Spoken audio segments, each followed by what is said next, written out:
as empresas que sobreviveram, né, as 23% de empresas que sobreviveram no Brasil nos últimos 35 anos, mais ou menos, elas souberam se antecipar. Isso estava ligado a toda uma reflexão de que o mundo está em uma velocidade tal de transformação que a minha capacidade de reagir às transformações do mundo vão ser cada vez mais restritas. Eu não consigo acompanhar as mudanças. Então, ou eu tenho capacidade de antecipar as mudanças, ou eu vou perder os meus espaços nos setores onde eu atuo. Então, a inovação estaria associado a ter aqui mais museus do amanhã que me ajude a pensar o futuro. E aí nós fomos às empresas, as mais inovadoras, perguntando como é que você olha o futuro. E vimos coisas interessantes. A maioria das empresas, a maioria de nós, olha o futuro como sequência do passado e do presente, como o nosso diretor, curador do museu comentou aqui. Por isso que tem os museus do ontem, porque eu entendo que se eu souber, e isso vem lá do Confúcio, se eu souber bem, conhecer bem a minha história, eu vou ser capaz de me preparar para o futuro. E isso é o nosso modelo de gestão. Quando nós fazemos orçamento, planejamento, a gente baseia no passado e projeta o futuro. Só que, se o futuro está se transformando tão rapidamente, a minha capacidade de lidar com o futuro vai ser limitada. Então, a minha aposta é de que esses 77% das empresas que desapareceram em 30 anos, talvez nos próximos 30 anos suba para 80%, 90%. Porque o futuro, cada vez mais, vai ser rapidamente transformado. E aí nós vimos outro tipo de empresa, vou passar isso aqui, que, em vez de analisar o futuro com perspectiva do passado, eles construíam hipóteses de futuro. E hipóteses de futuro baseadas em coisas simples, como cenários, como o método Delphi, como coisas. Mas eu faço análise e proposições de futuro, eu vou construir o futuro. E o mais interessante do que nós vimos nessa análise é que, quando eu faço hipóteses do futuro, a necessidade não é somente de preparar o futuro no presente, mas de reconstruir o presente. E aí nós começamos a ver algo interessante. Se eu vejo que o futuro é de energias renováveis, eu tenho que hoje construir esse futuro. Então, o futuro, a percepção de um futuro imaginado, está transformando o meu presente. Então, nós começamos a ver coisas interessantes. Se a gente entrar no próximo conjunto de palavras que eu vou trazer aqui, que é o mundo do digital, né? Internet das coisas, inteligência artificial, machine learning, deep learning, se nós acreditamos que aquele futuro dos robôs, né? O futuro do Ex Machina, o futuro do Black Mirror, são futuros viáveis, a pergunta é como que nós estamos hoje construindo aquele futuro. Como que eu hoje, se eu sou uma empresa de equipamento, como que eu estou hoje tornando os meus equipamentos mais inteligentes para, no futuro, eles serem capazes de lidar com o futuro.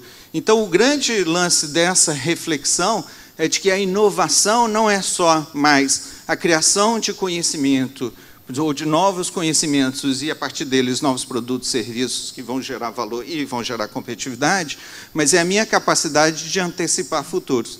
Então, discussões como essas aqui hoje, num museu como esse, são fundamentais para uma empresa inovadora. Eu preciso discutir o futuro. Na Dom Cabral, nós passamos a trazer empresas para cá. Imagina, um bando de homens aqui, de várias nacionalidades, como foi uma grande empresa brasileira, não vou falar da empresa, aquela que fabrica avião, mas não vou falar dela e tudo. A gente trouxe toda a direção da empresa para cá, para esse museu, para ficar deitado ali, vendo o futuro e fazendo discussões como aqui, né, quem visitou o museu aí durante o almoço teve a oportunidade de fazer reflexões e discussões, porque o futuro daquele segmento vai depender do que essa empresa queira fazer. E ela precisa hoje construir esse futuro e não esperar. Então, inovação é a nossa capacidade não de criar algo que vai gerar valor, mas de antecipar um futuro e, a partir desse futuro, criar valor. Só para citar um exemplo das empresas que a gente analisou, é uma empresa alemã, Siemens, ela trabalha com esse conceito de Pictures of the Future. Quem quiser depois dá um Google e encontra lá. O que ela trabalha? Ela trabalha com duas direções. Ela trabalha com road mapping, de negócios, de tecnologia e tal, do presente para o futuro, e ela trabalha com o que nós chamamos de backcasting, que é do futuro para o presente. E no meio eu encontro a minha imagem desse futuro.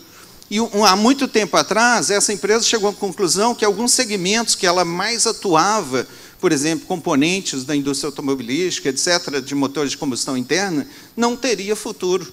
Então ela desfez desse negócio e falou, poxa, o que é que tem futuro? A energia renovável tem futuro. Então, ela entrou pesadamente em eólica, em solar, em outros segmentos, que ela acredita que seja o futuro muito mais do que aqueles setores como turbinas para vapor, de carvão e etc. Então, a lógica da inovação se tornou muito mais complexa, porque eu preciso gerar um conhecimento não a partir do que eu sei, mas do que eu precisaria saber. E a minha capacidade de inovar e o desafio da competitividade fica muito maior. Nós acrescentamos várias outras palavras nessa história, eu só vou destacar dois conjuntos aqui. Um é que aí todo o conceito do Open Innovation, da inovação aberta, se tornou uma referência, e a pergunta foi, bom, e aí, como é que eu faço isso? Vou trabalhar com startups. Hoje de manhã o Davi falou dos conceitos de Corporate Venture. A gente começou por um caminho contrário. Nós começamos com o conceito de aquisição, M&A, de startups, que na literatura chama de spin-in. Eu encontro uma startup que tem um conhecimento que eu preciso, eu vou lá e compro essa empresa, ela vira parte da minha empresa, eu cresço com essa empresa como uma unidade de negócio, como atividade. Essa é uma boa estratégia de fracasso. No Brasil, nossas pesquisas indicaram tendência a 100% de fracasso. Porque é muito difícil escalonar ou escalar um conhecimento adquirido. Então, aí nós falamos, isso não funciona, spin-in não funciona. Então, vamos para a Corporate Venture. Corporate Venture tem uma chance melhor de acontecer, que é quando a empresa, então, investe em outras empresas ou trabalha em colaboração. Eu diria, reforçando o que o Davi já comentou de manhã, esse é um conhecimento que ainda precisa amadurecer. Está na moda, né? Toda grande empresa fala, agora eu preciso ter meu lab ou minha parceria com startups, o como fazer é um problema. E ele é um problema por duas dimensões. Ele é um problema na dimensão da grande empresa. Aqui no Rio, nós estudamos um caso de uma empresa que adquiriu uma empresinha excepcional, uma startup excepcional, que estava sendo incubada no Instituto Gênesis, da PUC do Rio, e ela matou, na aquisição matou a empresa, e a outra sofreu, a multinacional que comprou teve problemas e tal, problemas jurídicos e tal. E depois vimos, então, que existe um outro problema, que é o problema da startup. A startup, ela, muitas vezes, ela se mostra melhor do que ela é, de fato. Né? E foi falado aqui a questão da educação, e esse é um ponto que eu quero terminar a nossa reflexão. Um dos grandes desafios que nós temos como nação, quando nós falamos de inovação, é educação. Né? Se eu olho lá no meu relatório de competitividade, que eu tenho um indicador, que é a qualidade da educação, e que eu olho e falo, a melhor universidade brasileira, que nós temos muito orgulho dela, que é a Unicamp, está na posição 202 do ranking do Times Higher Education Ranking. Então, ela está na posição 202. Ela é melhor, excepcionalmente a nossa melhor e ótima universidade. Temos outras, né? As federais do Rio, de Minas, do Rio Grande do Sul, de Pernambuco, de Salvador, em outras aí pelo Brasil, as estaduais de São Paulo são excepcionais, algumas particulares e tudo. Mas a melhor está em posição 202. Então, nós não podemos esperar ter startups que vão competir com, né, os exemplos que foram dados aqui de manhã com o Vale do Silício, ou mesmo com outros lugares do mundo, no Canadá, na Inglaterra e em outros lugares. Então, nós temos um desafio do lado das startups, que é melhorar a competência técnica ou tecnológica da nossa capacidade de gerar novas empresas, e esse é um grande desafio. Então, esse está lá em cima, naquele conjunto de palavras que nós estamos recorrentemente estudando. Recentemente, o Juliano nos ajudou a analisar um potencial interessante de empresas, que são as empresas de alto potencial de crescimento, as chamadas scale-up, que é hoje o nosso foco de atenção. Nós não queremos ajudar em startup nascente, nós queremos ajudar startup que já demonstrou potencial de crescimento e ajudá-las através da melhoria do ecossistema, que elas cresçam e se realizem como elas podem vir a realizar. Recentemente, então, em 2015, nós começamos a falar, peraí, e essa tal da indústria 4.0, e essa revolução que está vindo por aí e tal? E aí, junto com a Siemens, nós fizemos uma comparação, analisando indústria brasileira, indústria alemã, infraestrutura brasileira, infraestrutura alemã, e o matching da digitalização. A história é lamentável, 45% das empresas brasileiras nesse segmento são analógicos, estou falando analógicos, né, e somente 55% começa a ser digital, ou seja, o gap é muito grande. E aí nós começamos a encontrar coisas que, hoje de manhã, o Alexandre me perguntou, como é que você explica isso? Eu não explico, Alexandre. Você me perguntou assim, 95% das empresas têm plena consciência de que o mundo está em transformação. Seus setores vão ser transformados muito rapidamente por causa das tecnologias digitais. Inteligência, Big Data, Analytics, Internet das Coisas, Blockchain, you name it. né? São as grandes tecnologias, nós estamos monitorando 9 grandes tecnologias que vão impactar e vão mudar o nosso jeito de trabalhar, robótica avançada e etc. Isso é outra conversa, outra apresentação. 95% das empresas estão plenamente conscientes de que na educação, na saúde, na manufatura, na infraestrutura, em qualquer segmento, a transformação vai acontecer. Mas olha quantos estão prontos do ponto de vista de competência ou do ponto de vista de intenção estratégica. Se eu somar aqui do lado de cá, eu diria, ou melhor, se eu somar do lado de cá, os amarelinhos, vai dar 55%, 65% das empresas não têm uma estratégia para lidar com aquilo que vai transformar o seu futuro. Nós estamos esperando o quê? O futuro acontecer e a gente aí falar, opa, não deu, né? Os chineses entraram, os indianos entraram, os americanos, outros entraram.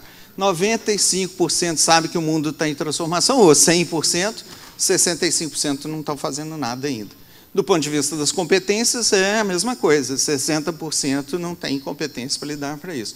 E o mais sério é que aí nós estamos prospectando agora, monitorando, por que essa turma não está agitando, e aí, por quê? Porque temos outras prioridades, que são o presente. Só que o futuro não vai existir. Eu preciso construir o meu futuro hoje, né? Eu não posso, eu tenho que antecipar, porque eu já sei que o futuro é diferente.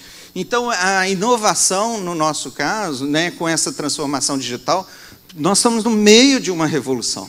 Então, nós não temos mais opção inovar ou não inovar, eis a questão. E essa opção não existe. É inovar ou inovar, sem dúvida, sempre. Porque o mundo está transformando. Se alguém tiver a oportunidade, leia uma matéria que saiu há 3 semanas, se não me engano, no The Economist, sobre inovação na China. É excepcional o que eles estão fazendo.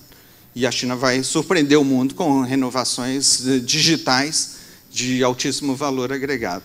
E nós estamos esperando porque faltam outras prioridades, que é a crise econômica, a falta de recursos, o curto prazo, né, falta de agilidade na implementação, falta de grana, de recursos, falta de entendimento. Tem outra coisa interessantíssima. Nós estamos perguntando ao pessoal o seguinte, ok, em inteligência artificial, quem na sua empresa é responsável por esse assunto que vai transformar a sua empresa na adoção de alguma coisa de analytics mais avançadas, etc. Não só BI, análise de dados, mas uma analytics mais avançada com algum grau de inteligência. Quem que eles colocam a responsabilidade? TI. A área de TI. Coitado da área de TI, gente. A área de TI nós a colocamos como apoio, como suporte. Suporte de TI. TI nos anos 70 foi estratégico, TI hoje é suporte. Nós não podemos delegar para a TI a inovação digital. Tem que ser quem é responsável pelo budget, pelo orçamento, pelo futuro da empresa. Então, nós estamos vivendo alguns dilemas mais complexos. Bom, parece que acaba aí, né? Mas não acaba aí porque é mais interessante. Recentemente, a gente resolveu olhar... Peraí, vamos falando muito em tecnologia. Vamos olhar para o lado humano dessa conversa. Como é que está o ser humano nessa história? E aí nós começamos a chegar a algumas conclusões interessantes. A Marta, minha colega, participou de algumas reflexões sobre isso. O mundo não é mais o mundo do século XX. Vamos tomar consciência, nós que nascemos no século XX, que nós somos objetos do passado. Nós somos educados, a maioria de nós, aqui já falaram dos sem cabelo, com cabelo branco, né? Mas a maioria de nós, mesmo os mais jovens, né? Com muito cabelo e nem sem muito cabelo branco, nós fomos, a maioria de nós, educados no século XX. Hoje, nossos filhos estão sendo educados com lógica do século XX, que é lógica cartesiana, segmentando conhecimento, tratando matemática com separado de português, de inglês, de ciências sociais, de tudo, como se o mundo fosse tão arrumadinho assim, como era lá no período, na época do Aristóteles, né, que organizou todo o conhecimento. Tratando como se o certo existisse de forma absoluta, né? Então eu faço a prova e pergunto para o menino e dou nota, se ele responde uma coisa meio diferente, né? Então se eu mando desenhar Deus, ele desenha um quadrado, eu falo, isso é Deus? Deus é um quadrado? Deus é qualquer coisa, né? Então nós continuamos educando nossos filhos como nós somos educados com a mentalidade do século XX. Quando nós olhamos então o lado humano da inovação, nós chegamos à conclusão que nós estamos em outro contexto, né, que um pensador chama de Terra 2, né, George Forbes, com quem a gente tem tido o privilégio de ter essas reflexões. E nesse mundo do Terra 2, alguns contextos não são mais verdadeiros. Por exemplo, a hierarquia não é mais verdadeira. A comunicação, enquanto eu estou falando aqui, um monte de gente está mandando WhatsApp, né, tirando foto, pondo na rede social. A comunicação não é mais controlada, né? Está a equipe da CECEM tentando monitorar as informações, vocês estão colocando muito mais conteúdo na rede do que eles, coitados, são capazes de colocar. Então, nós estamos numa outra realidade. E aí, nós estamos chegando à conclusão que esse é o mundo que nós precisamos... É nesse contexto que nós temos que inovar. E não mais no mundo tão mecanicamente separado, P, D, I, pesquisa, ciência, educação, ciência, tecnologia, inovação. As coisas não acontecem, elas acontecem de uma maneira muito mais anárquica, muito mais horizontal do que vertical. Então, no final dessa viagem, né, que começa lá na competitividade, inovação como fator determinante da competitividade, passando por toda essa complexidade que nós fomos vindo ao longo dos últimos 15, 16, 17 anos, vemos o seguinte, que a capacidade de inovar de uma empresa ou de uma sociedade depende fundamentalmente da capacidade dessa sociedade perceber que o futuro não é mais um resultado do passado e do presente. É fundamental que a gente entenda que, para nós sermos capazes de inovar, nós vamos ter que ser capazes de usar conhecimento que está disponível no mundo, e o CECEM é um belo exemplo disso, uma organização que foi para o mundo e, junto com o mundo, gerou conhecimento, na Suíça, nos Estados Unidos, na Alemanha e em vários outros lugares. Então, eu tenho que alavancar o mundo, mas eu tenho que ser ator desse processo também. Então, nós temos que transformar a nossa educação, que ainda é uma educação muito baseada, né, em certezas, né, baseada em fazer certo, que é o conceito de treinamento, para uma educação muito mais baseada em experimentação e vivência, né, em hands-on, em tentar coisa, né? Trabalhar muito mais com o conceito de effectuation, né, que é fazer primeiro e depois aprender o que fez e melhorar o que fez, do que do causation, que é aquele modelo que a gente fazia um business plan e olhava e falava, olha, agora tem um business plan, vamos então implementar. O filme que nós vimos aqui, que o Thiago propiciou, mostra muito isso. Aqueles que racionalizaram demais para lidar com empresas como Apple, como Google, ficaram racionalizando enquanto os caras estavam fazendo as coisas acontecer. Essa é a nossa realidade, a realidade do effectuation, a realidade do experimentação, a realidade do correr riscos aceitáveis, né, o conceito de affordable losses, do que a análise mais complexa de inovação, de retorno sobre investimento. Então, a mensagem que eu deixo, né, nessa reflexão é que o mundo está em transformação muito rápida e os modelos de inovação precisam ter velocidade para acompanhar essas transformações. Muito obrigado, parabéns ao CECEM, parabéns à equipe, obrigado por